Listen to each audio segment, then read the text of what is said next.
আমার খুব অবাক লাগছে যে বঙ্গবন্ধুর ভাস্কর্য নিয়ে যে ঘটনাটা ঘটছে এবং বঙ্গবন্ধুর ভাস্কর্য ঠিক না মূর্তি ঠিক বা কোনটা ইসলামে বৈধ সে আর্গুমেন্টে আমি যাব না। আমার ইসলাম নিয়ে অতখানি কথা বলার মতো যোগ্যতা নেই। আমার নলেজ অনুসারে মূর্তি ভাস্কর্য সবই ইসলামে মানা।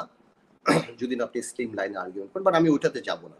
কিন্তু আমার মাঝে একটু অবাকই লাগে চিন্তা করতে, যেখানে বিএনপি নামতে পারে না, মফস্বলে আমরা কথা বলতে পারি না, একটু নামতে পারি না, সেখানে এই হাজার হাজার কিংবা কেউ বলে লক্ষ মানুষের জনসমাগম হচ্ছে হেফাজত ইসলামের, এরা এরকম ভাবে কথা বলছেন এবং সরকার নিশ্চুপ কোনো কথা বলছে, এই সুযোগটা তো আসলে সরকারই করে দিচ্ছেন। কেন সরকার করে দিবে? সরকারের এখানে লাভটা কি? না, সরকার একটা লাভ হলো যে দেখুন ইদানিং কিছু ঘটনাতে তো সরকার একটু বিব্রত আছেন এবং এই যখনই যখনই আপনি গণতান্ত্রিক পন্থায় ক্ষমতা হস্তান্তর প্রক্রিয়া রাখতে পারেন না, তখনই স্বাভাবিকভাবেই একটা সরকারের বিরুদ্ধে দেশি বিদেশি বিভিন্ন মহলে অনেক ধরনের ষড়যন্ত্র সক্রিয় থাকে। তো আমার মনে হয় যে আওয়ামী লীগ সবসময় সাকসেসফুলি কোনো ধরনের একটা সেন্সিটিভ পজিশনে আসলে জাতি বিভক্ত প্রক্রিয়ায় চলে যায়। এবং আপনি দেখবেন যখন গণজাগরণ হয়েছিল তখন এর আগে বিএনপি জামাতকে আপনার যুদ্ধাপরাধী বলে একটা জাতি বিভক্ত প্রক্রিয়া চলে গেছে। এখন বিএনপি জামাত সরকারের কাছে খুব একটা বড় ইস্যু না। সো এখন মৌলবাদী ইস্যুটা সরকারের অনেক বেনিফিট সরকারকে দিবে, বিকজ ওয়েস্ট আমেরিকাতে ক্ষমতা পরিবর্তন হয়েছেন। শোনা যাচ্ছে যে গণতন্ত্রের উপর সুশাসনের উপর এই আমেরিকার নতুন অ্যাডমিনিস্ট্রেশন অনেক বেশি কনসেন্ট্রেট করছেন।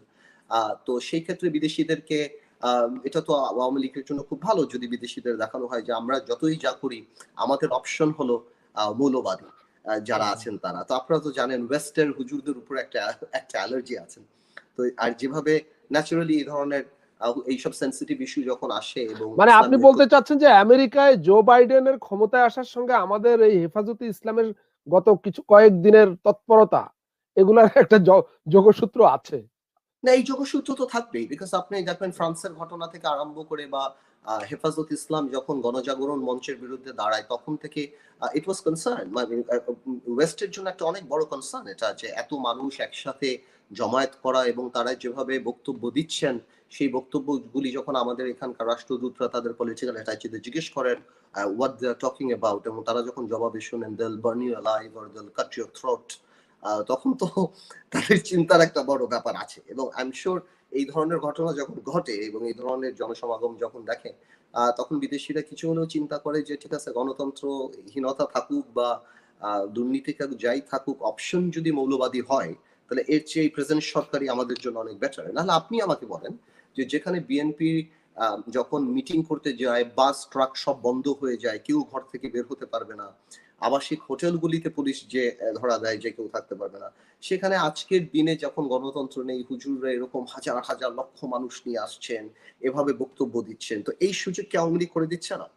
এই সুযোগ কি সরকার করে দিচ্ছে না? মানে কি আপনি আপনি তার মানে কি আপনার কথায় যেটা মনে হচ্ছে যে এই যে ভাস্কর্য ঘটনাটা, এই ভাস্কর্য ব্যাপারটা গভর্নমেন্টের একটা ইনভেস্টমেন্ট, না, মানে আমি এরকম একটা আমি সিচুয়েশন ক্রিয়েট করার জন্য। বঙ্গবন্ধুর ভাস্কর্য করার ইচ্ছা বা অভিপ্রায় তো সরকারের প্রথম থেকেই ছিল, কিন্তু এটা বলে না ধর্ম নিয়ে রাজনীতিটা সরকার হয়তো অন্যভাবে করছে, ওনাদের বেনিফিটে করছেন সরকার। আর হেফাজত ইসলাম হয়তো বুঝে না বুঝে এই ফাঁদের মধ্যে তারা চলে যায়, বিকজ হেফাজত ইসলাম যদি হেফাজত ইসলামের মাহমুদুল যিনি যারা আছেন মামুন হক থেকে আরম্ভ করে বা বাবুনগরী থেকে আরম্ভ করে ওনারা যদি প্রেস কনফারেন্স করে এই বক্তব্যগুলি দিত ভাস্কর্য বা মূর্তি নিয়ে যে দুটোই হারাম বা এটা করা যাবে না, তাহলে তো ওই ইম্প্যাক্টটা হতো না, ওয়েস্টের প্রতি ওই ইম্প্যাক্টটা হতো না, বাংলাদেশে হতো না, বা বাংলাদেশে যারা আছেন যারা এনাদেরকে মৌলবাদী হিসেবে আখ্যায়িত করেন ওনাদের মধ্যে এফেক্টটা হতো না।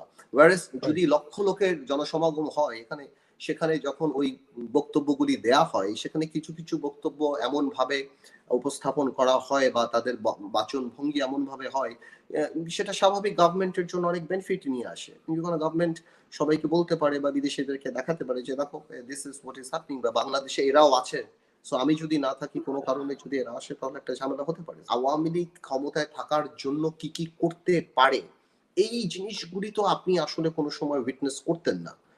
যদি আজকে হয়তো আওয়ামী লীগ ক্ষমতায় আছে বলে কেউ কোনো কথা বলছে না, কিন্তু ভবিষ্যতে আওয়ামী লীগ যদি কোনোদিন ক্ষমতায় না থাকে, পরবর্তীতে নেক্সট জেনারেশন বা যারাই আসবে তাদের মুখে গণতন্ত্রের কথা বা ভোটের কথা বলাটা খুব কঠিন হয়ে যাবে। তো আমার মনে হয় কিন্তু যে মনির ভাই গত 20 বছরে, স্পেশালি 10 বছরে রাজনৈতিক অবস্থান প্র্যাকটিস অনেকখানি চেঞ্জ হয়ে গেছে বাংলাদেশের পরিপ্রেক্ষিতে আপনি যদি চিন্তা করেন, because of this social networking.